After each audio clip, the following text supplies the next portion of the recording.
Jack Warner, Citizen Volunteer Committee member. Bill Moore, There you go. Citizen Volunteer Committee member, sorry. Beg your pardon. Rick Miller, committee member. Laura Howe with PFM as financial advisor. Laura. Leanne Evans, School District Treasurer. Heather Frederick, Chief Financial Officer. Richard Pengelly, PFM Asset Management. Scott Sweeten, PFM Asset Management. Christy Price, Treasury Manager. Blair Littlejohn, Office of General Counsel. Welcome. Now, our guest, Mike? Baldwin Jeffries.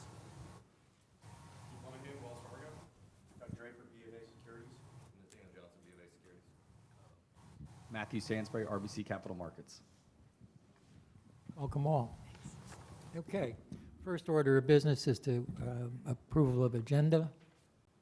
The agenda is before you. Is there a motion to approve the agenda? So moved. Second? Second. Any opposed? Motion carries. The minutes of August 5, is it? And those, yes, and those were sent out to you with the reminder email this week. Any comments or corrections? If not, is there a motion for approval? Aye. Second? Second. Oh, Any opposed? Okay, the minutes of August 5. It's are August approved. 5th. Yeah. Okay, next on our agenda is presentation. Next is going to be investment reports. But before I do that, I wanted to make sure that I announced to the committee, Dr. McDaniel, who's served on the committee for over 26 years, sent in his letter of resignation from the committee. He's resigned from FAU, and I think he's just enjoying not being a part of meetings and having to drive up from Boca. I did ask him if he'd be willing to come in for the December meeting so we could honor his years of service. I mean, he's been, like Mr. Miller, he's been on the committee longer than I have, so I certainly want to thank him in person if we can. So hopefully he'll join us in December. And I also want to take a moment to introduce Christy Price. I do have a new manager in the Treasury Department that's going to be working on investment and debt. So I'm thrilled to have Christy back. And she worked with me years ago and then went back to work for Heather for a while, and now she's working back in Treasury. good. So Welcome. eventually she's going to be doing the quarterly investment reports for the district. So you'll start hearing from her during the That makes you meetings. the debt manager, more or less? Debt and investments, she's kind of doing both. Investments too? Okay, Yeah, good. because I have another Welcome, manager in the office that really oversees the capital budget. So we also have all of the responsibility of building up that capital plan, the financial side of it, reviewing all the invoices, the sales tax committee reports, all that runs through our office too. I know you have, extensive responsibilities. All do here and do a great job with it. Finance has a lean ship, but I think we manage it very well. Okay, do our best. investment performance? Yes, I'm Ms. going to hand this. BFM? Oh, the online, we do have a bunch of people online. Oh, yes, okay. Mr. Koner, I believe, is online. Who else? Yes, he is. And Yes, I am. So Michael Koner, Koner. committee member. And I know we have John Generali from Wells Fargo, Rick Patterson from Raymond James, and Robbie Cox from Siebert. I was expecting a couple other people. And most important, Mrs. McQuinn, our board member, is online. She's virtual. Well, thank you. That's not most important. I put I added a chat earlier on Tuesday. I was window shopping and I tripped and fell and have 9 stitches above my eye. I am not presentable, but I'm ready for Halloween. So good morning. Well, I we're hope you sorry to hear that. Hope you feel better. Hope you have a quick recovery. The people that mentioned they were going to be online, and I don't see them, they may be on the phone because we have 6 people on the phone, 7, 8. We have a number of people joined by phone. I was expecting to see Gary Garay from UBS, John Kern from Siebert, J.W. Howard from Morgan Stanley, and Ralph Hildevert from Chase. Ralph Hildeberry's on the phone. Okay. And J.W. Howard's on the phone. Okay, so I think I heard Ralph. Hey, good morning, it's Mike with PNC. Who was the last name? J.W. Howard. Okay. TJ Whitehouse. Ah, there we go. Good morning. J.W. Howard from JP Morgan. Good morning, JW. Are you there twice, JW? 3 times? Okay. You know. And if you're on the phone and we didn't get your name, if you could just send me an email, that way I can make sure I include your name in the minutes. I'd appreciate it. Okay, so let's get started with the quarterly investment report. And we do have, the folks from PFM are here in person today. So I'm going to pass the mouse down and let them drive instead of them telling me, move slide forward, move slide move the back. slide, right. They can drive themselves. So take it away. All right, thank you, Leanne. And thank you, committee. It's good to see all of you. It's been a little while since I've presented here in person, and Scott as well. So we'll give you an overview and then answer any questions about the report. My name is Richard Pingelli, and Scott will lead us off with the market update. Richard is taking the place of Steve Alexander, who's retiring officially in December, but Officially, yes. I've heard he's already pretty much gone. He is planning to be here for our December meeting. He's been enjoying good. himself, yes. Yes. Welcome, both of you. Thank you. Thank you very much, Leanne. Just a quick audio check. Can everyone hear me okay? All right, perfect. And don't worry, I'm not going to touch on all 60 slides. We'll try to just touch on the ones that are most relevant, I think. Starting with this particular slide in general, current market themes. Most of these themes have been relevant for probably the last 3 or 4 quarters at a minimum.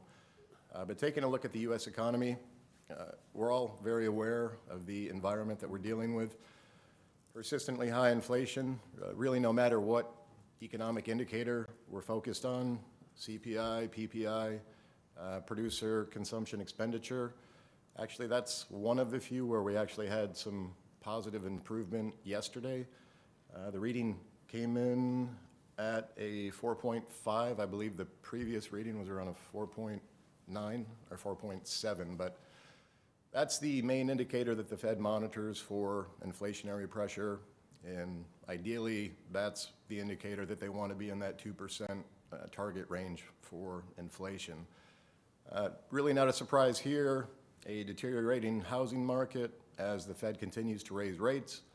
Obviously, mortgage rates have more than doubled this year. That has significantly slowed down the housing market. Continued personal consumption, that has deteriorated as well. That is affecting household savings and balance sheets. I think we're all very aware anytime we go to a gas station or a grocery store currently, we're certainly feeling that impact in our wallet or purse, if you will. And the worsening economic outlook, the upside is the labor market remains strong at or near full employment. Technically, I mean, if we're looking at the worsening economic outlook, we did get a bit of a silver lining yesterday as well. Third quarter GDP came in at 2.6%. And if we want to compare that to the first 2 quarters, the first quarter of this year, we had a negative 1.6%.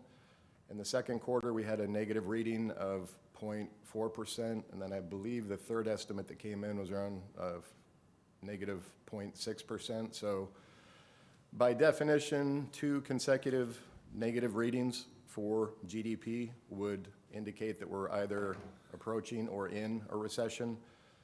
Another indicator that historically has proved fairly accurate is an inverted yield curve where the 2-year is yielding more than 10-year, and we've been in that environment for probably well over 2 months at this point. Taking a look at the Federal Reserve, they've been extremely active. We have an upcoming meeting November 1st and 2nd.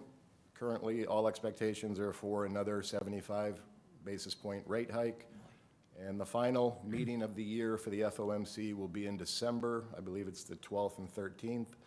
Expectations for that meeting are an increase of 50 basis points as well. So probably at a minimum, unless things dramatically change, we're probably looking at least 125 basis point rate hike prior to the end of the year. Wow. And looking at the bottom portion, rapidly rising rates negatively impacting valuations, I think we're all very aware as interest rates continue to climb. there's an inverse relationship with market values on fixed income securities. The upside is if and when held until maturity, you're going to get your entire principal back. You're going to receive the income in the interim.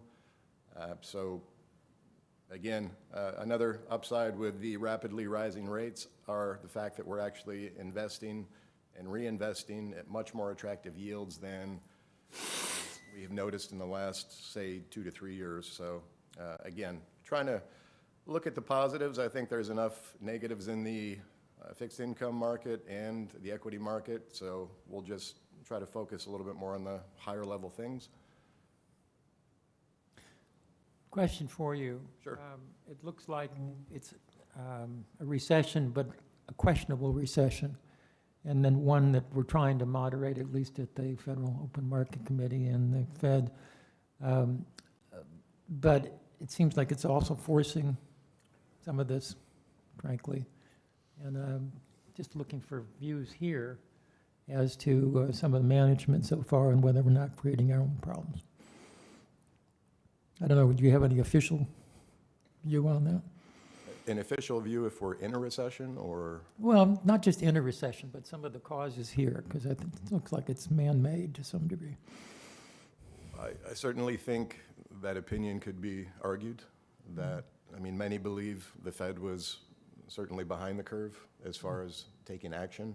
Mhm. Now they're taking aggressive action moving forward. So this particular quarter, well, the third quarter is the first part where we've actually, I mean, if you will, that's been a feather in the Fed's cap, because GDP actually went up significantly compared to the first and second quarter.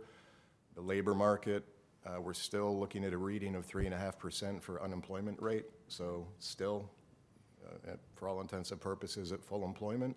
So that takes care of one of the Fed mandates. So the argument can certainly be made. We do not have an official stance on that. So, How about Bill Moore? Do you have Oh, any well, I view mean, on this? you know, the fact that we printed $5 or $6 trillion in paper money over the last year and a half or 2 years certainly had some modest impact on the matter. But that's, of course, you know, it's fashionable to say that the Fed is a problem. Obviously, the geopolitical issues are you know, are really the Ukrainian problem, et cetera.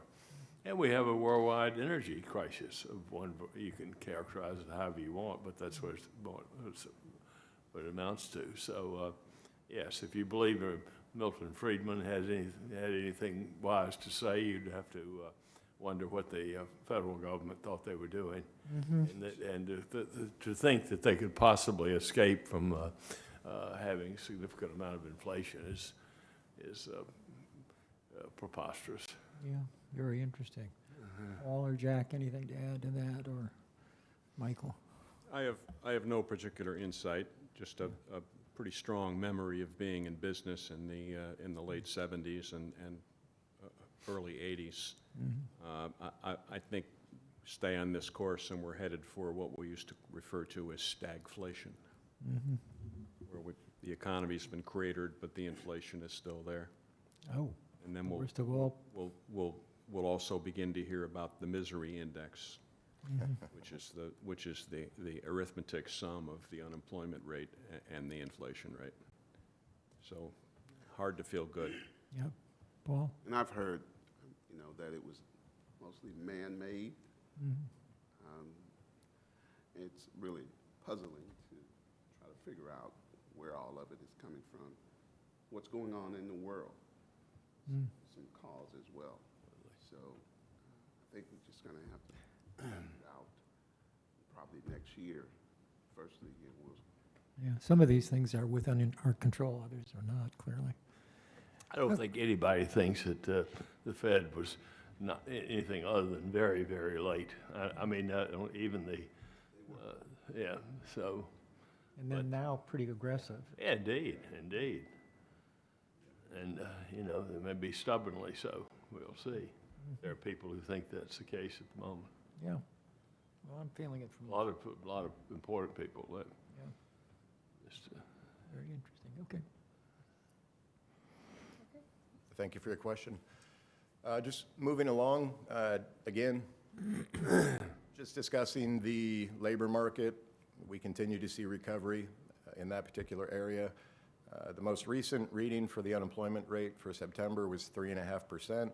It's fairly significant because that actually puts us right back in line with pre-pandemic levels. February of 2020, that's the last time the unemployment rate was at 3.5%. Moving forward, the Fed has actually been very transparent, stating that they're going to be comfortable allowing the unemployment rate to potentially approach 4.4, 4.5% as they continue to try to rein in the persistent inflationary pressure. Taking a look at the right portion of the slide, you can see we've had a steady downtrend in labor force participation rate. I believe currently the most recent reading was 62.3. So again, you can see forecasts are for that continuing to decline as well. That affects this unemployment rate, presumably, right? People don't participate in the labor market anymore. This particular slide gives you a good overall idea of the Fed projections for various sectors. Taking a look at the upper left quadrant, we're looking at changes in real GDP. Essentially for 2022, 2023, 2024, you can see the projections there.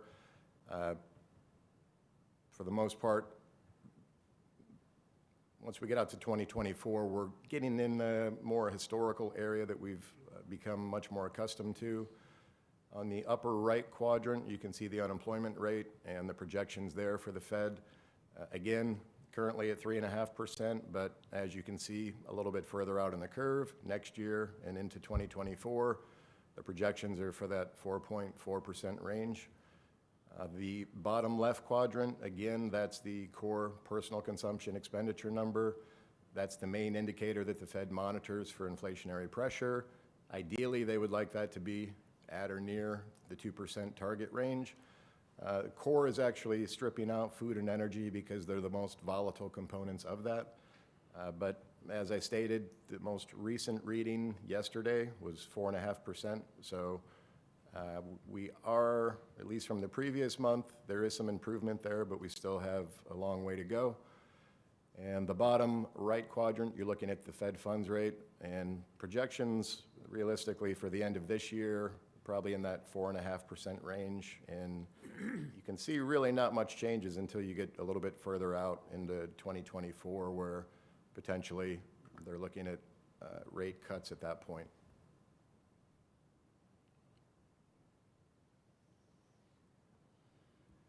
And again, the Fed has been very transparent. Even, I think they certainly have had a great deal of scrutiny, but they have been very transparent moving forward.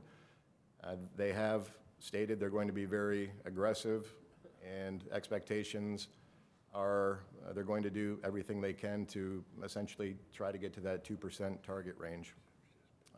The one thing they have stated as well, which is certainly a fluid part of the market, is everything is going to be data dependent. So every economic indicator that comes out, the labor market statistics, these are going to dictate the Fed's actions or inaction, if you will.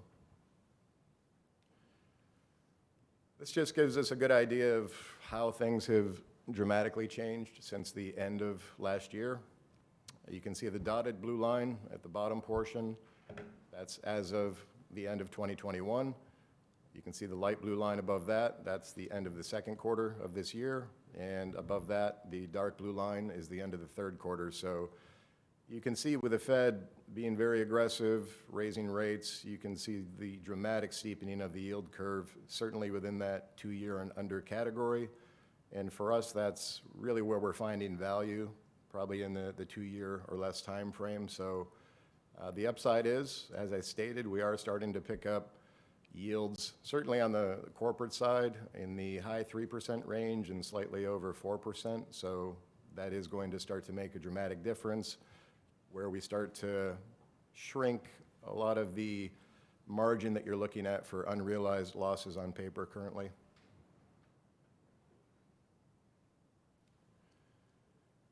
This is pretty simplistic. I think we're all very aware when interest rates go up, the market value on any fixed income security goes down. There's an inverse relationship there. But if we take a look at the left portion of the slide, this is the 1 to 3 year Treasury index. This is actually your benchmark. And you can see the blue portion here.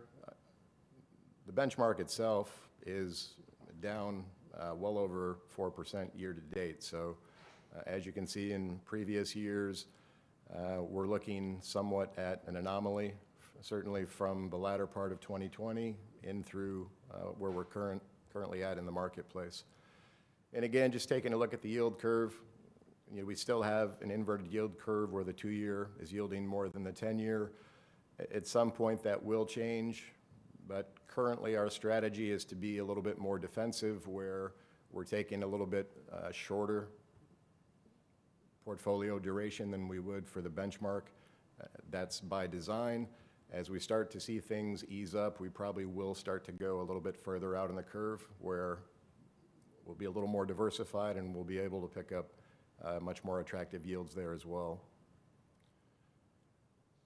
Now, this would essentially be where we're finding value. These are sector yield spreads over treasuries. If we look at the x-axis, that would basically be indicating the treasury component.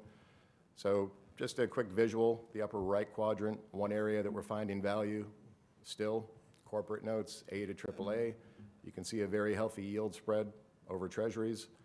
On the bottom right quadrant, you can see the asset-backed securities, AAA, again, a very healthy spread. And you're starting to see mortgage-backed securities. There's a bit of a value play there as well, selectively. But on the federal agency side, that's pretty much an area where we would go with treasuries if it was going to be an either-or situation. And this is essentially showing you that there was no place to hide and has been no place to hide at all in fixed income. And just looking at the third quarter, the 1 to 3 year Treasury index, if we take a look at treasuries, negative, agencies, negative, asset-backed securities, negative, corporates, A to AAA, negative, and BBB corporates, negative. Now, looking at things longer term, which is what we would do as the investment manager, this is just a cycle in the marketplace that we're navigating. The best we can do is try to limit the downside risk and outperform the benchmark, even in a down market. But historically, looking at things long term, all of those sectors would have positive returns over the long run.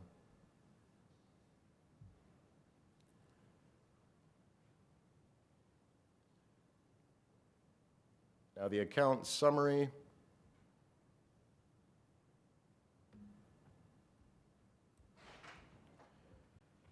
Taking a look at the value of the consolidated portfolios as of September 30th, you're looking at a total value, $229,871,219. The right quadrant of the screen, you're looking at the sector allocation breakdown. And you can see, for the most part, more than half of the portfolio, commercial paper. The next component would be treasuries, and then we have exposure to corporates, agencies, and munis. And on the bottom portion, that's the maturity distribution.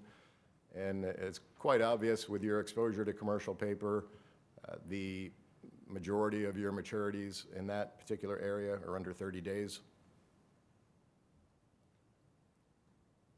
This is an account summary for both portfolios. We're taking a look at essentially the core portfolio.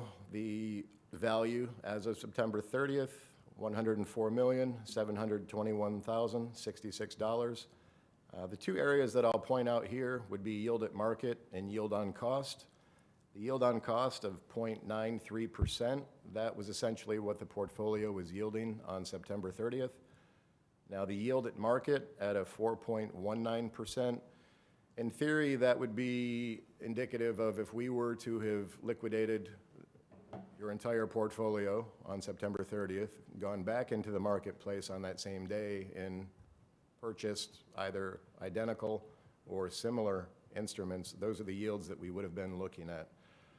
The downside of that would be obviously taking realized losses on at that point. But taking a look at the bottom portion on the short-term fund, the value as of September 30th, $123,858,428. And again, just pointing out yield at market, that is a 3.21% yield, and yield on cost, 1.53. And again, I'll point out the portfolio duration as well. For the core portfolio, the portfolio duration is 1.39. I'll show you the comparison to the benchmark in a preceding slide here. And also on the short term, your portfolio duration is 0.04, so extremely liquid at that point. I want to chime in just a little bit with that one. That short-term portfolio, normally we're buying securities in December, maybe late November, but generally it's early December when the tax revenues start coming in. And we usually have that mature July, August, September at the latest. We don't normally have money in the short-term portfolio this time of year. We do have more cash this year and last year. That's why we didn't do the TAN sale. We have plenty of cash and don't need to borrow. But those, when we get into the district's report, when I show you all the other funds, and you'll see it here with the money market funds, we do have a lot of money in that short-term portfolio, and a lot of it is in money markets and pools right now because it's constantly those rates are increasing very quickly there as the Fed makes their changes. So we're trying to take advantage of that as we move up. But we are starting to work on our cash flow projections, what we think it's going to look like in December and beyond, and start planning out the annual purchase of securities. So they're used to having me. I usually call Steve, and Steve arranges a conference call with a bunch of people. This year we'll do it a little early. I don't know that Richard has sat through one of my crazy phone calls, and we go through the cash flow projections. Other members of the PFM team certainly have. So we'll go through that, and I'm getting ahead of myself with the district investment report. You'll see there's still a lot in money markets and pools. And we're waiting a little bit longer before we start buying more commercial paper and securities in that short-term portfolio. It just didn't make sense to reinvest when the rates are rising so quickly. No, it's in money markets and pools. We try to have very little in cash. Cash is, the only time we have cash is for outstanding checks. You know, we've actually written checks. We need to have the cash in the bank, but those balances are invested as well. So we don't have any uninvested cash. I'm sorry, I just wanted to chime in. No problem at all. This is your show, Leanne. The next two slides really relate to compliance. Now, the bar chart, the gray portion of the bar, this would be the sector allocation analytics. So the gray portion of the bar would be indicating the maximum levels permitted by your investment policy for each of these categories within the fixed income space. The blue portion of the bar would be where you were actually allocated at the end of the third quarter. Just a quick visual takeaway, you can see we have a very healthy buffer between where you were allocated and also the upper limits of your investment policy. That's ideal for us as the investment manager. It allows us a great deal of flexibility, allows us to be very fluid and take advantage of any value in the marketplace when we do come across it. So again, just from this standpoint, you're in great shape. Now this would be another compliance slide, if you will.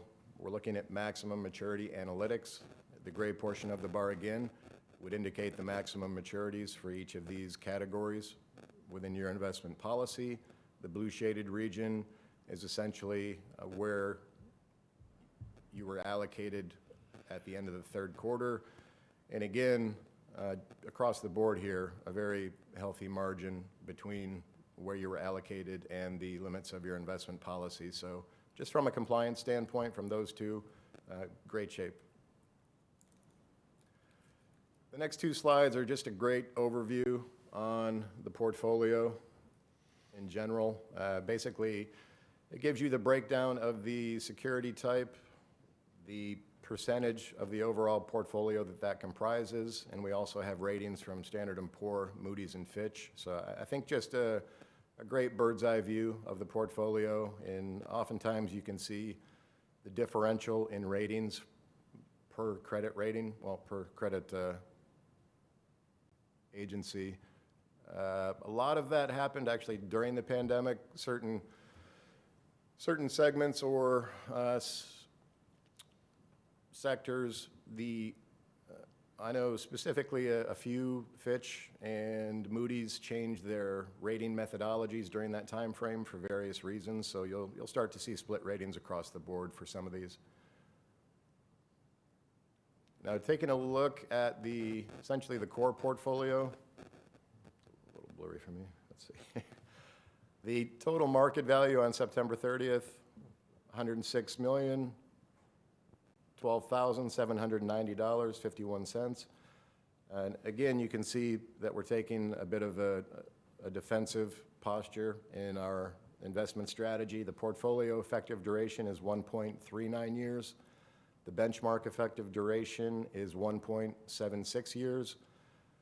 Yield at cost for the portfolio, 0.93%, and also yield at market would be a 4.19.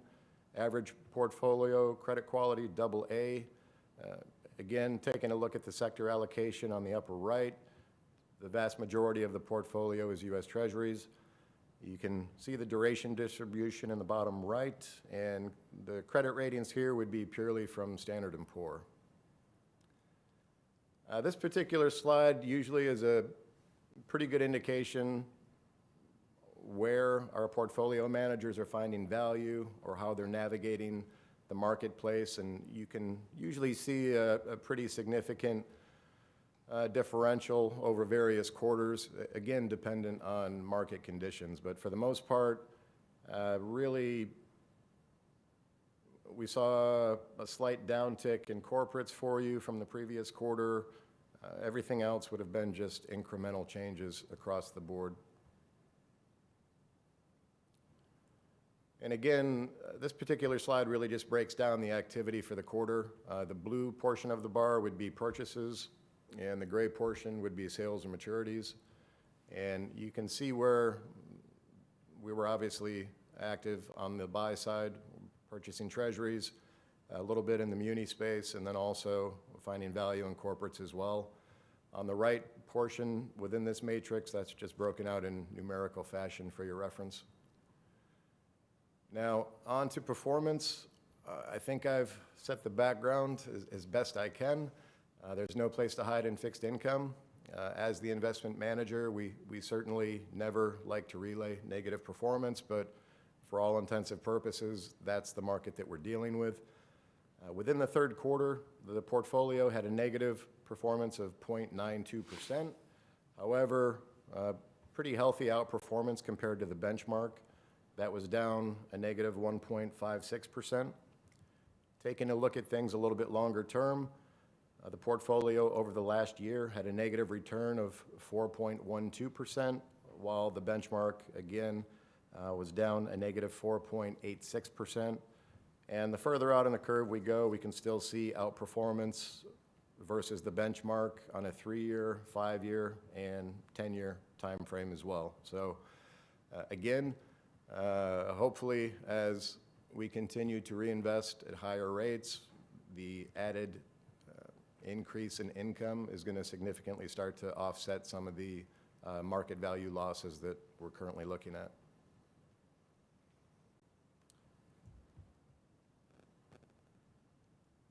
Now again, just to take a look at what we've added to the portfolio, just taking a look for the core accrued earnings since, well, essentially over the last 10 years, you're looking roughly a little bit over $8.5 million of total earnings there. On the, I thought the short one was next, actually.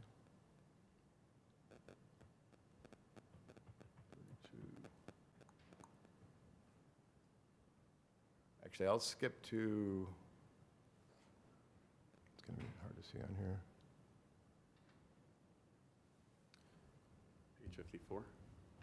I was actually going to go to page 45. I just wanted to give you an idea of some of the yields that we're picking up.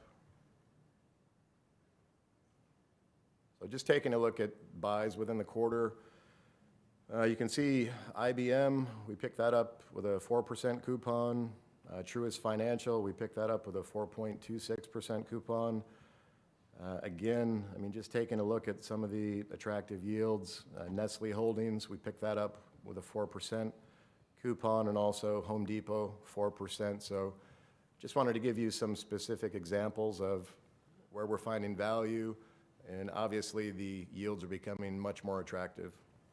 When I look at this chart, I see in my head, I see interest earnings going up, and I also know that we're getting ready to do another debt issue, and the borrowing costs are going to go up the same way. So I see that as a mixed bag. It's great that we're getting more interest earnings, that's awesome, but we're getting ready to borrow money, and that interest rate has gone up too, so it's.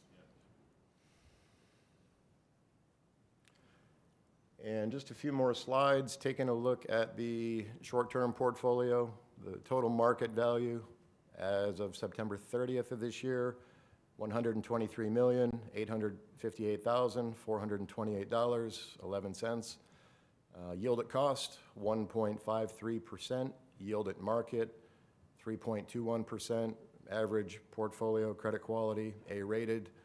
You can see the sector allocation, 100% commercial paper. Everything else is pretty much speaks for itself there. And finally, I'll just move to slide 54. And again, just taking a look at accrued earnings over a 10-year time frame for the short-term portfolio, we've been able to add roughly $25.5 million in accrued earnings. And those would be the prepared remarks I would have. I'll open it up for any questions. I just want, tell me what you think the pause or the Fed or whatever, you envision in your planning, your sort of market worldview, that we will have the inversion will go away relatively at some point over the next year? I mean, what I'm asking is, it's obviously a function of what maturities, how far out on the curve you go. If you think that the short end of the curve is going to stay where it is and it's inverted, and will be inverted or continue to be inverted. But on the other hand, if you think that won't happen, you'd obviously move out on the curve. Now, I'm just asking, what's the sort of overall world view about how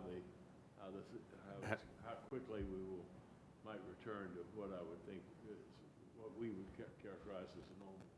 Yeah, I mean, normal yield curve. I think our view is that the worst of it seems to be behind us. It's been so volatile, and the move has been so big to this point that the likelihood of it being that big at this point seems a lot less likely, and that we're already seeing in sort of the forward-looking numbers that the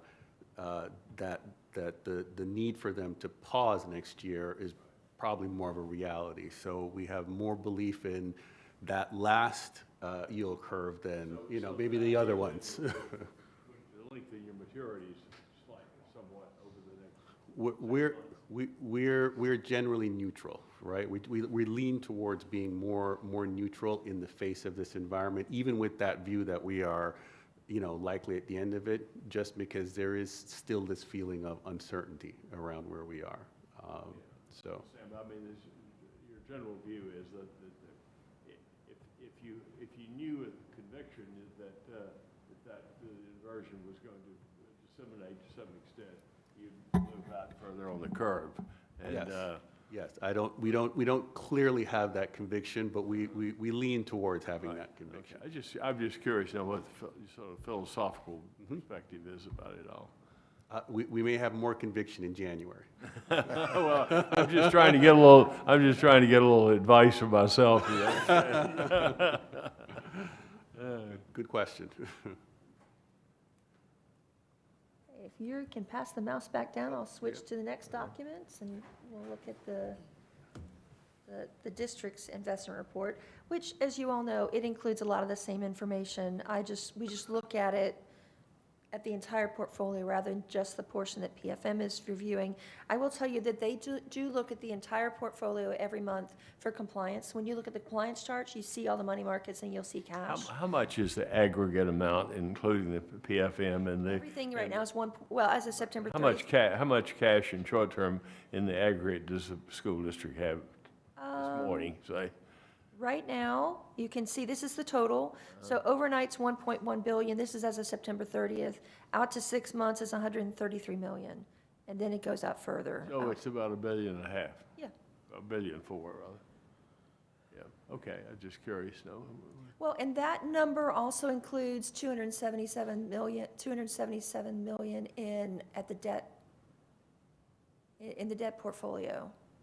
Actually, I don't think that's right. And I know it's in the money market, but it's in the debt portfolio. That should be over here. I just realized that that's in the wrong place. The only cash that should be in the debt portfolio right now is this 38 million. That is the investment of the Q-SCIB, the payments. This 277 million should be over here. My apologies. So the correct, the number is what again? Well, the grand total is correct. It's just the amount for debt should only be 200, should be 38 million. $1.425. Yeah, that total is correct. It's Yeah, just okay. split between these two portfolios. There's an error there. I'm asking this because my wife's going to ask me when I get home, so. Well, and all of these are available online. I think I sent you a link to where they're at, but still. Too lazy to do that. And this is higher than it normally is this time of year. Oh, that's good. It's usually, we're much lower and we're borrowing. Large, I think, I wish I had a real good conviction. Should we be taking the money in the short-term portfolio and investing it now? Or keep it that's what I was talking shorter? Your question is exactly the same one I ask all the time. As securities mature out of that short-term portfolio, I'm asked, do we want to reinvest them and go out 3 months or 6 months? Or do we want to keep it overnight? And I've actually had this discussion. We have a state finance conference coming up next month, and there's a discussion that's happening about cash flow projections. And our team here is really good with cash flow projections. It's challenging right now because you've got an unknown. We've got more money than normal. And when are we going to spend that? Part of it is sales tax projects. How quickly are those expenses going out and how quickly is the money coming in? But also the federal money, when is that going to be spent? It's not our normal day-to-day expenditures. It's unusual things that we're not used to, and we don't have a really good way to quantify those cash flows. And that's happening throughout the country with school districts. And I've had conversations with my counterparts throughout the state that are really struggling. When do we start investing this? How do we figure out how far to go out? I feel a little better when I hear the same questions coming from my counterparts, but I really wish I knew the answer to those. How far can we go out? Aren't you better off going out a little ways now? Because you're not going to need that money for a while. I don't think we need it, but I don't know that. That we have, especially with the sales tax projects, we're monitoring when bills are coming in. And we owe contractors money that they haven't submitted bills for. And when they sent those bills in, they're going to get paid right away. We have, on our high school, those are $2 million on each bill that's being billed. So some of those are pretty large dollars. So we're keeping a larger cushion than normal. I'm really But you looking. have so much more money. You've got the Fed money, We and then you do. got higher tax. We do, but then I look at the money market returns, and they're coming in really well, really high. I mean, I'm getting a good return there. Yeah, I know. So it's not that I'm setting aside and not earning the interest we could. Maybe I could pick up a little bit, but then you have the uncertainty of when you need the cash and when it's coming in. We're working right now on the tax revenue projections and what we think is when that's coming in. And we will have a slew of investments. When you see this for December 30th, the picture is going to look very different. And I'm hoping for the next meeting's December 9th. So I'm hoping we already have our plan of what we're going to invest. The challenging thing I always have with PFM when we get ready to do this is I know how much we're going to get overall, and I know how far I wanted to invest out. I don't know exactly when the tax revenues are coming in until the day before the tax collector tells us. So we estimate and we get everything ready because everyone in the state of Florida is I'm getting the money the same day that Paul is. And we're all working to try to get things invested, and the conversation I'll have with them is, there's limited securities, what can we buy? How can we do it? So the earlier I get information to them, the better they can plan and look at what's available in the marketplace. December is always a fun time of the year for us, trying to get that money placed. Okay, with the bond referendum coming up, what's the projection there? The millage, Yeah, for the increase, well, For this year, it's $275 million, which, and we're at 230 million. We were at 230 million last year. I'm thinking about the election coming up, Oh, whether it's going to, whether it's going to pass. well, I hope it does. We all I mean, hope it here. represents, it represents $1 billion over the 4 years, and we have to go back to the voters every 4 years for renewal. Mr. Dumars is on the IROC committee as a representative, and what we're spending the funds on, so important for our school district. The Palm Beach Post actually did a nice article. I'm not sure if it was online yesterday, but going through exactly how we're utilizing the funds, and that we don't use any of the referendum funds for state mandates. We use that money to go over and above what the state mandates are. And so it's all supplemental services that we're providing to our students as well as our teachers. This is to keep your faculty happy and employed, and Well, that's 50% of it. Yeah. 50% of it is for teacher recruitment and and then other, retention. for safety for the schools? And then a quarter, about 25% of that is for safety and also mental health services. And we added those mental health services after Marjorie Stoneman Douglas, but we also saw a significant benefit after COVID. The students were at home, minimal social interaction. So when they started coming back to school again, we were seeing increases in fights and just a need for those mental health services. And last year in '22, we were able to provide mental health services to a little over 30,000 students. We have a mental health professional at every single school, as well as agreements with different co-located service providers that have mental health professionals on site, and they work with the school-based teams as well as collaboration with the parents in order to receive those services. Has it been evaluated as to its effectiveness? For we can look at the number of students that have been serviced, and we see that has been a benefit, and our program has been recognized nationally with the services we've been provided for mental health. Rick, I've been Paul? I've been in several community meetings where they're trying to figure out, what's going to pass and so forth in the upcoming elections. Right. And the IROC committee is, well, I had an opportunity to speak with the gentleman over the phone, and the community seemed to be hot about, that millage coming back. In favor of? Yes. Yes. Good to hear. Thank you. Okay, the sector allocation, PFM covered this already, so I'm going to skip over that, but we just show it a little bit differently. This is coming out of the system we use to track all the securities. And this is our projections, and I use this all the time. The dark green, and we're in September, we're in October, so we're about here right now. The green, the light green, the dark green is in Wells Fargo, that's cash. So the dark green is what you see cash. And you see spikes when we're making big payments. It's taking averages over a couple of days. Usually we have a spike up for a day and it comes back down. The green is in money markets, and it is higher than we normally have. The blues are local government investment pools, and then the rust color is what's in short-term investments managed through PFM, and that's actually the core. So you see this spike up. This is when we expect tax revenues to come in.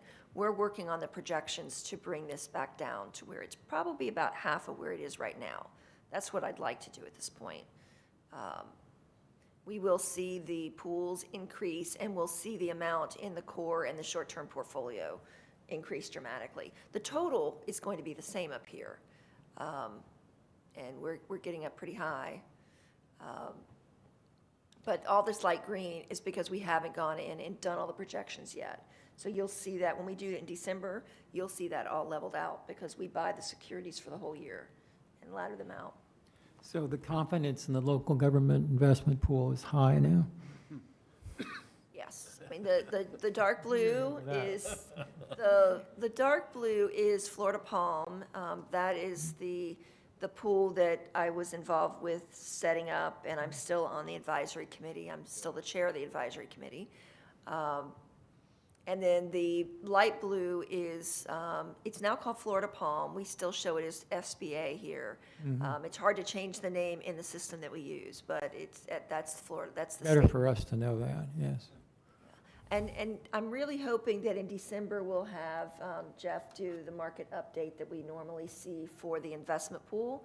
I think you all will see that market update and just, it's different. It doesn't cover the same things that Scott did. It's almost like you need both.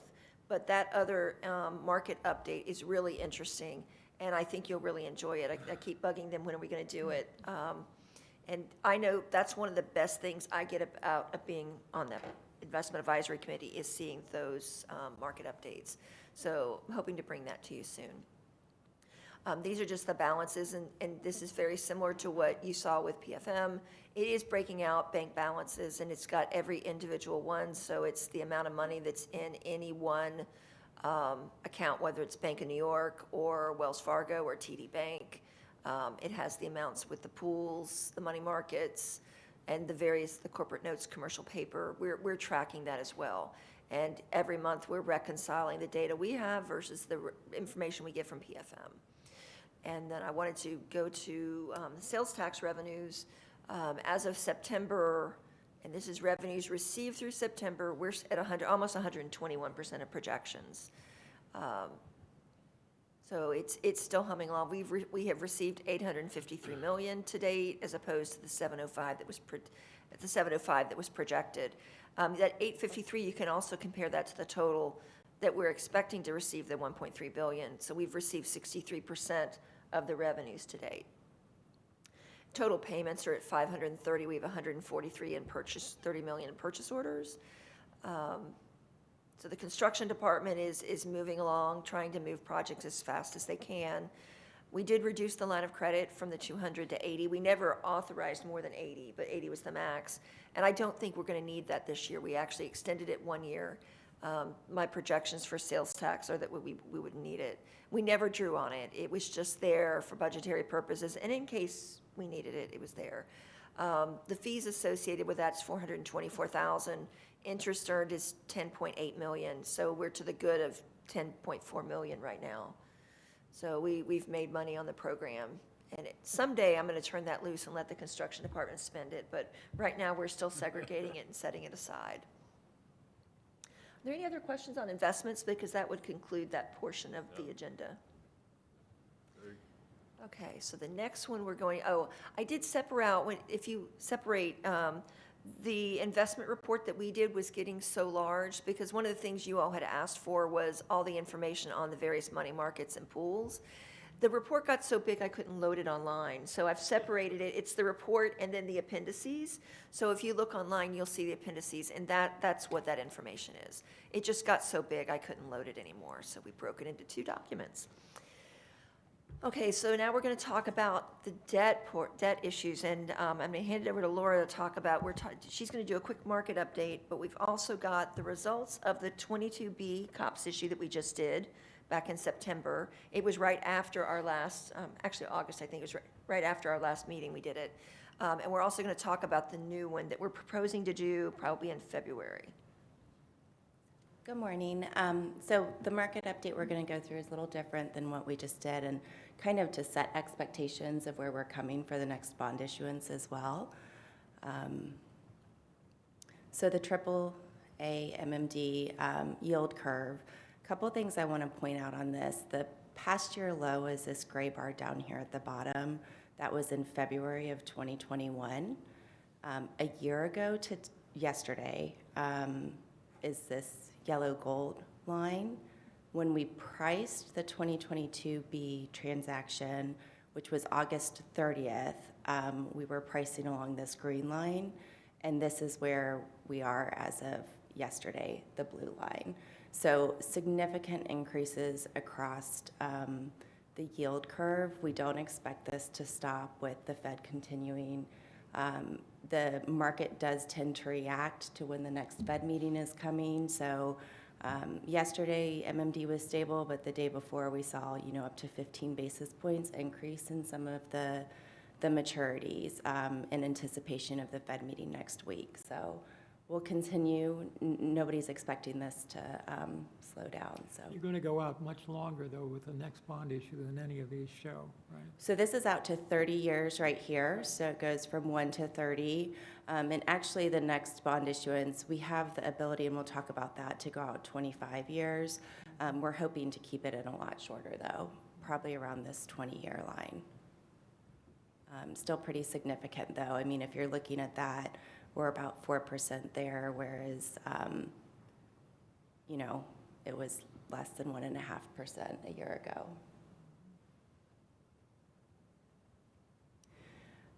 I did want to point out, so the gray bars are the MMD range from inception back in the beginning in 81. So while rates are significantly increasing, these lines are pretty little, but the blue is the average of where it's been, and the green is current. So while MMD is continuing to increase, historically, it's still, an attractive market to be issuing, especially if we can do the investment of any bond proceeds while we continue to expect those investment rates to go up. And I think, Leanne had said this is going to be the last debt issuance we're going to be doing for a little bit. So we're still locking in at an attractive time. The overall market supply and demand, these blue bars here were 2021, and the orange is where the supply is in 2022. So significantly lower supply that's been coming in 2022 compared to 2021. It's down by 31%. This is the outflows. The investors are not eager to buy into the bonds right now. We joke that they're putting all their money. Sorry, was you speaking just a bit? Is it a little, sorry. We joke that they're putting their money under their mattress. So pricing deals this year has been incredibly rough. And this is just indicative of what's been going on in the market. Investors are very nervous this year. I think that points to the question of, Nervous about. So the summary of the recent financing for the Series 2022B, we did price on August 30th and closed on September 15th, $185.9 million. The final maturity, when we had talked about this, we had talked about a couple different structures, but we were able to keep it at 2040, which is where the prior debt expired. It is callable on August 1st, 2032. And the true interest cost was 3.9%, so still pretty attractive. One of the things I did want to talk about on this transaction is we had looked at, before entering into the market, it seems like if we got out past 20 years, investors were very flighty. We really were having a hard time finding people to buy those bonds, and when that happened, it seemed to impact the rest of the maturities in the deal.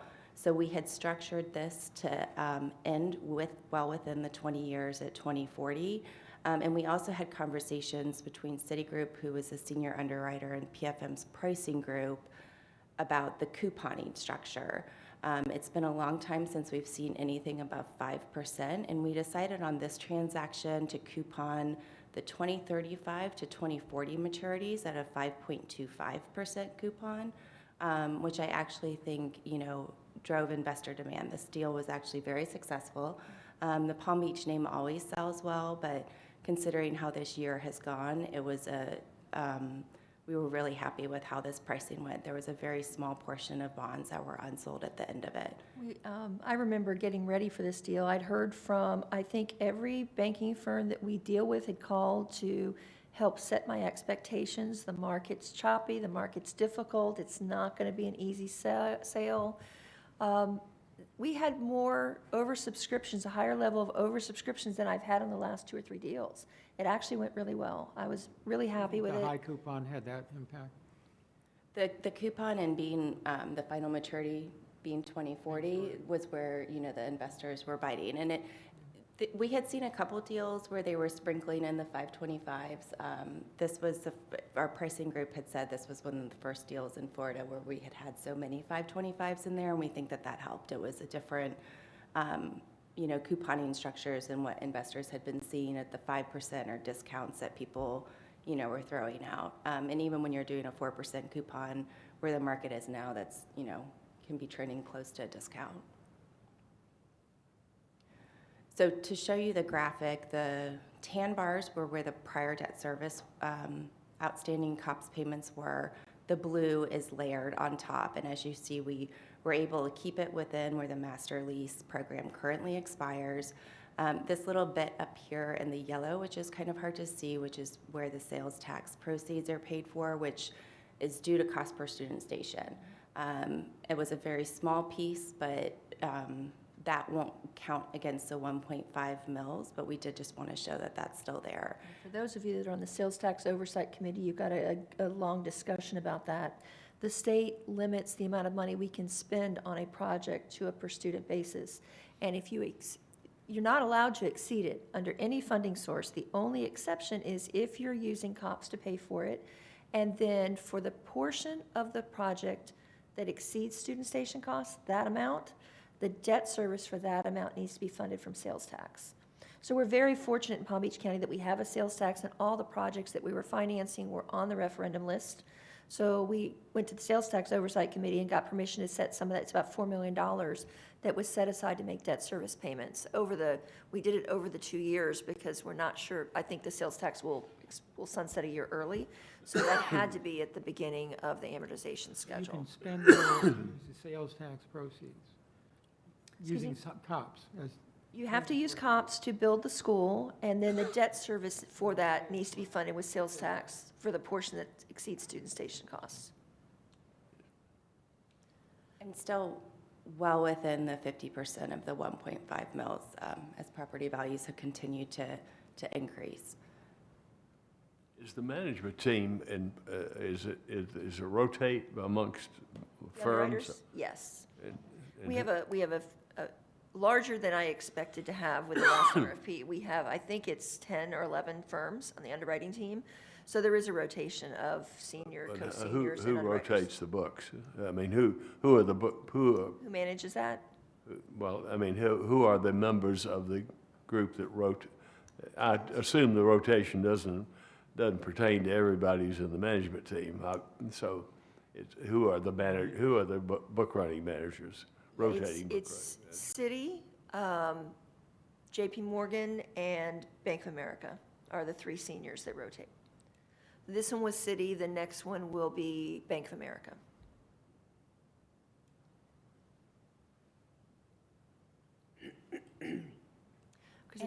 This is a new one, right? Yeah. Any questions on the 2022 Bs before we move on to the new issuance? So we are preparing to bring to the board next week the Series 2023 A and B transactions. The 2023 A piece is going to be a tax-exempt portion. The 2023 will be taxable. This is the same graphic we saw without the millage coverage, and I just wanted to show this to you so you can kind of really see where our MADS is up here, which is what we hone in on. So, you know, we're slightly above 160, probably about 165 million across here, and then dip down significantly afterwards. So plenty of capacity for the district. We are bringing to the board the resolution parameters for the tax-exempt portion on the 2023A and not to exceed par amount of $200 million. True interest costs not to exceed 6%, which is much higher than we've had in the parameters previously, but due to market conditions, you know, we need to make sure we're covered there, and we think we'll come in, we will come in under that. The final maturity is not to exceed 2048. So this is going out 25 years, but like I said, our hopes is to be within, and I'll show you on the next slide. But we like to give ourselves flexibility depending on what the market is demanding at the time. If investors shift where they all of a sudden want to be out past 20 years, we want to be able to have that flexibility as well. In a call date, the typical 10-year par call at 2032. The taxable piece is a not to exceed par amount of $25 million. The true interest cost of 6.25%. Same final maturity of 2040. And it's either, depending on what the investor preference is, it'll be a make-whole or a 10-year par call as well. We will price a taxable piece much shorter, and we'll show you that on the next slide as well, and depending on where taxable rates are at the time. When I was structuring these numbers, I kind of stuck it where there was capacity and where the taxable rates were more attractive across the curve. I did want to point out the project amounts that are actually being financed are significantly lower than the not to exceed amounts. For the tax exempt portion, it's $182.7 million, and the taxable is $20.1 million. We do this to structure with the not to exceed amount to allow for flexibility. The taxable will likely price at par, so there's not as much cushion in there. It's just potential issuance costs in that. For the tax exempt series, depending on the structure, it's pricing currently, we would think at a premium, which decreases the par amount. But if for some reason the investor demand switches, we want to allow flexibility if we're doing a discount structure, which would actually make the par amount higher than the project funds being Do you have a financed. reserve, though, that's built into that cost, too, the power amount? Excuse me? Aren't you funding a reserve? Well, there is a reserve within each project, but this is getting at, I gave Laura, it was 202 million, and then there's 2 million with cost of issuance. But the not to exceed is 225. So we're I wanted to have this discussion not just for the committee, but also for board members that might be listening, because they're looking at the board agenda item that says principal not to exceed 225, and I'm saying revenue coming into the district of 202 million, and there's a difference. So I wanted to make sure we had that discussion for the board members that you represent so they could hear it. And it's really to deal with the possible structure of premium or discount bonds. I see. So if we're issuing at a premium, the par amount will be less than I started off with. And if they want discount bonds, then it goes up higher.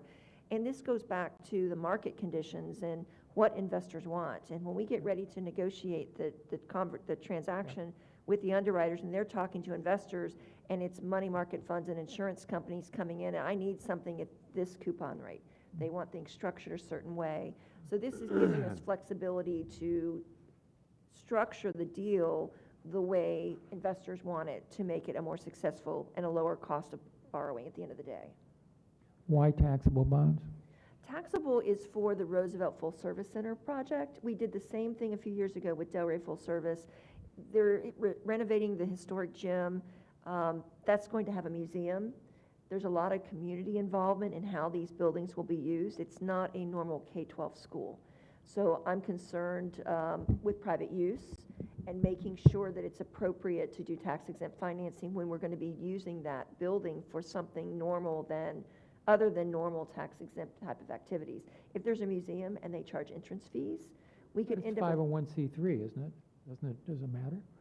We're not we're a government, but still but the the IRS museum- looks at, we can only bring in so much revenue for a building. There's that private use test, and these bonds will be outstanding for 18 to 20 years. I'm going to retire in that window. I won't be here. And Blair Littlejohn, who is the bond counsel, he's in drop and will be retiring in, 2 years now? No?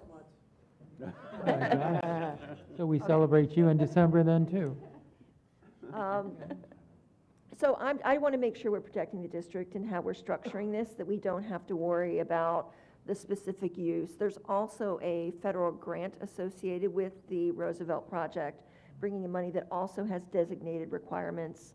We're actually going to have part of that school as a non-asset structure, not part of the ground lease for the debt issue. So there's a lot of moving parts with this transaction. But just to Give some be flexibility. safe for the district, it would be taxable. It will be structured so the taxable piece matures much sooner to limit interest cost. When we did the last transaction, the 2021 A and B, there was a taxable component.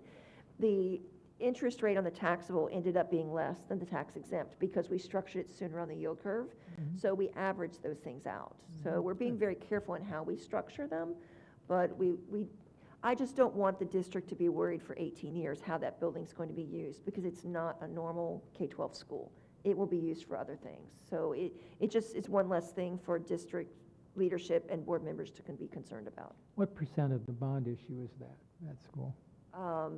Taxable is 12%, if I did the math right. Yeah, okay. It'll be 2023A is tax exempt and 23B would taxable. Just a gratuitous observation.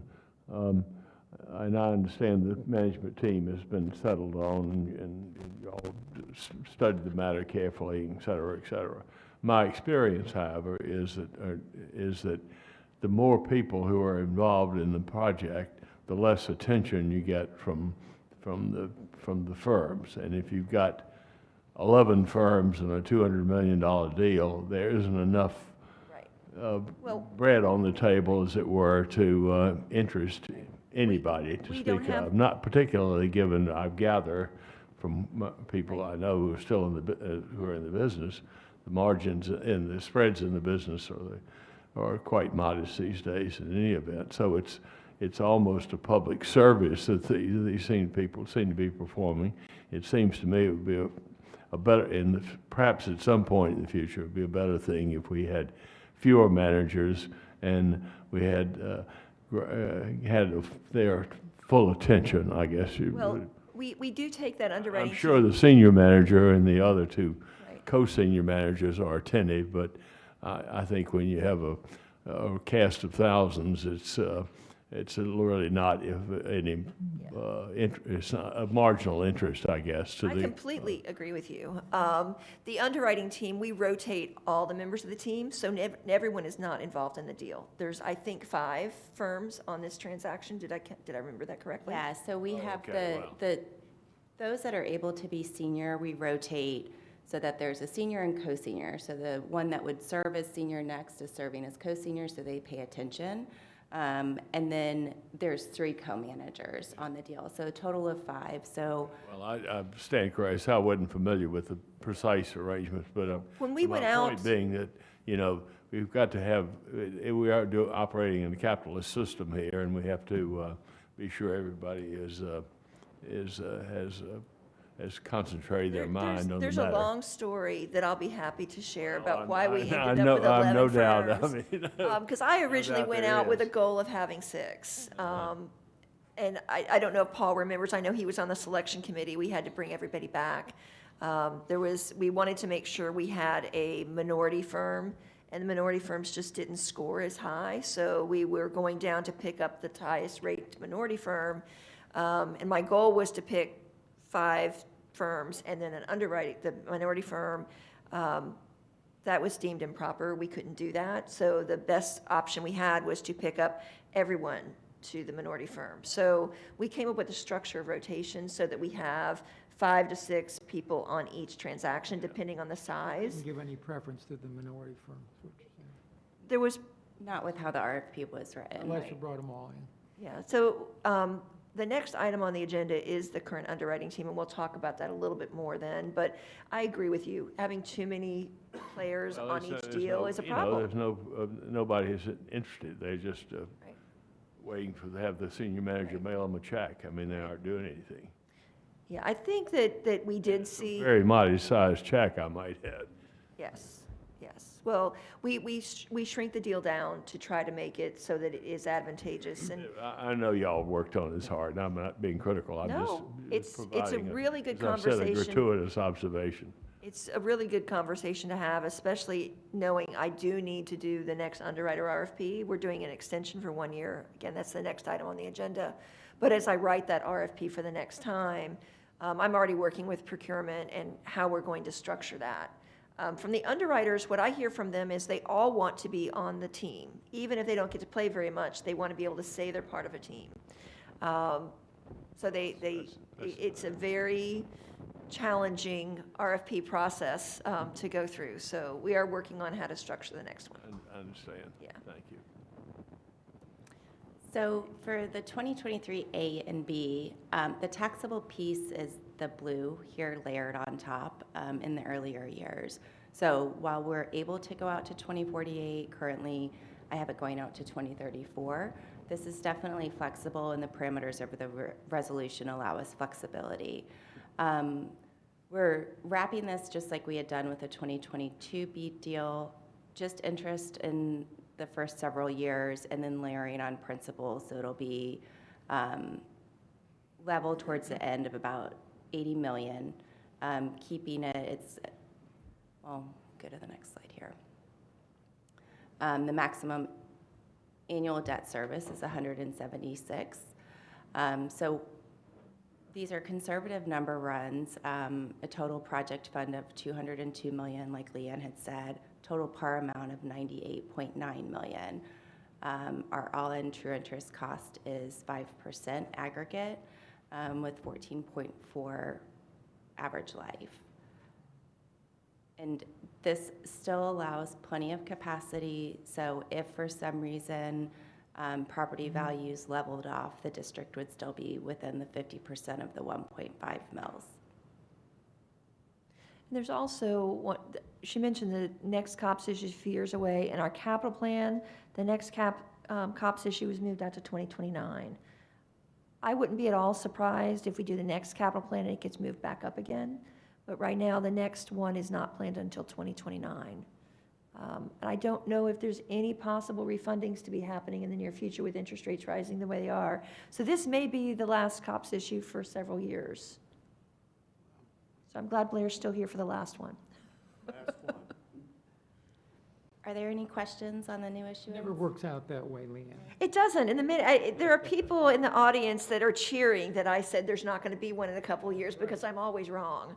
And they joke about that. The minute she says there's nothing, it turns around, there are things to do. And they get very creative and they're good at finding opportunities for us to reduce our borrowing cost. So that's why we always want to have an underwriting team available, because they're looking for opportunities constantly to bring us ideas, in addition to what we get from PFM. So I'm fully expecting the amount we're going to borrow will be less than even these numbers. The final costs for the projects are not in yet. They're supposed to get those to me in December in advance of the borrowing, but we wanted to get to the board with a not to exceed. And with construction costs rising the way they are right now, there's quite a bit of cushion everywhere. There's cushion in the project cost, there's cushions in the amount that you might need for discount structure. I fully expect when we come back to you, we're going to price this probably in February. So February or March, that next meeting, will bring back to you the final numbers. And one of the things I wanted to ask, you have it in your screen, we didn't have it on here. We do have the final numbers whenever we do a transaction that gives you all those details. I don't usually send that out to you, but I certainly can. When we complete a transaction, I have those numbers and can send them to you, and I'm sure some of you would love to see them, so. I'd like to see an OS. Okay. After the meeting, I'll send you the report that we had for the last transaction, so you have it, and when we do the new one, I'll be happy to send that out to you. We have it that day. And usually I have reports coming out of IPREO that show all the people that bid and all the securities. I'm happy to share that with you all. I just need to have Leanne Curiosity on my popcorn part. next time to watch the maturities come in. It's her show for the morning. I block off the morning to watch, and I actually watch who's placing orders and looking to see where is this firm that usually bids. In advance of the sale, we always get reports showing who owns our bonds currently, who we might be looking for. I get calls from some of the firms, investors calling in that want to get updated information. Laura quickly reminds me every time you can't tell them anything that's not in the POS. But all that information, we have all that, and I'm happy to share that with the committee if it's something you're interested in.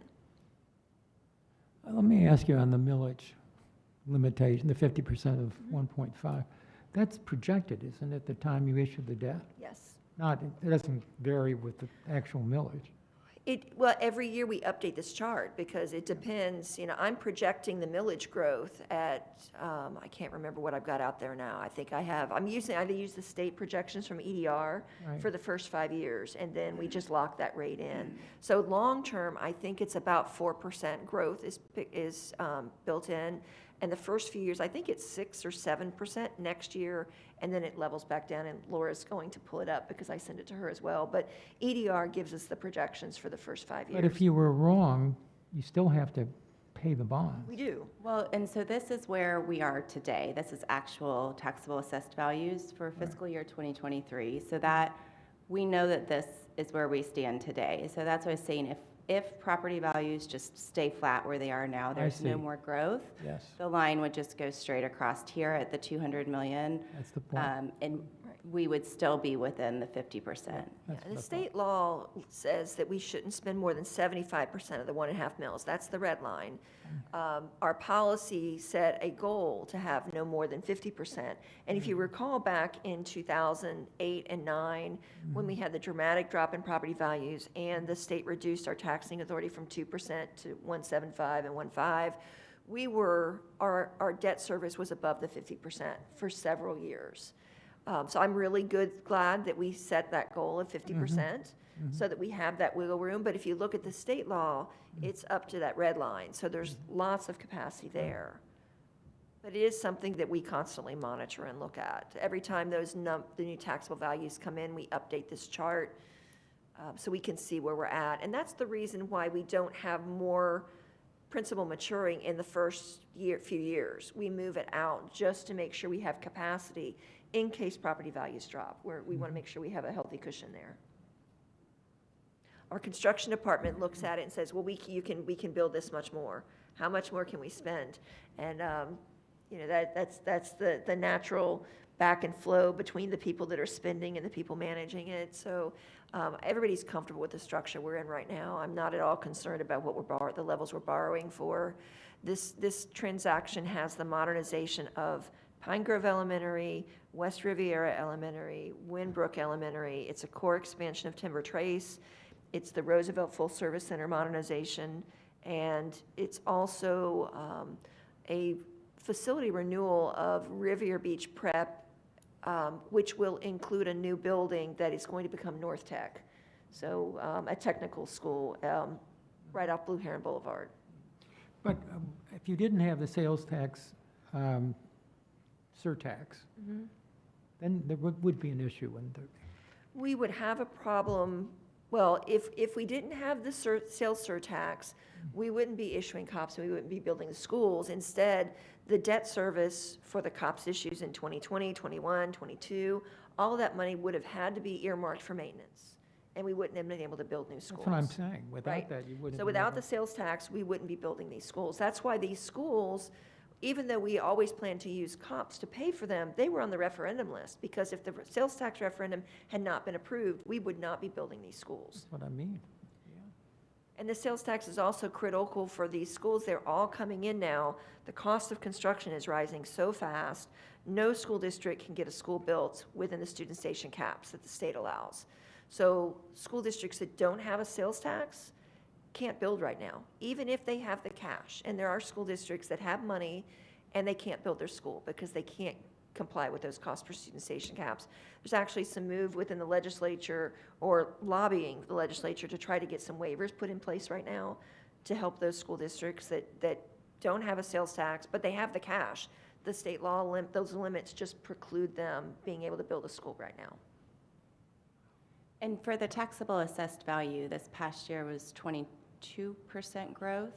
We have estimated out 7.9%, then 5.9, and about 4.5%, and then it levels off at 3.8% starting in 2030. So those first few years where we have numbers, that's coming from EDR. We're taking that from the state forecasting group. They're giving us the projections that we're using. Then we're using that 3.8%. Once we don't get numbers from the state, we dropped it way down. So this was the last of the slides. That's the last slides. Are there any other questions on the COPS issue? And we do need to have a vote on that because it's going to the board next week. So let's hear a motion for the approval of the issuance. So moved. Second. Any further discussion? All in favor? Aye. Passes unanimously. Okay, and the only other thing on the agenda, and I don't have slides on it, our existing contract for underwriters is a 5-year, and it had the option to do a 1-year extension. And we're asking to go ahead and take that 1-year extension. We'll use it to complete this COPS issue, and then we'll go ahead and get another team in place. We'll do an RFP at that point. But this allows us to go ahead and move forward with the existing team for this COPS issue. So we invite any comment by the underwriters?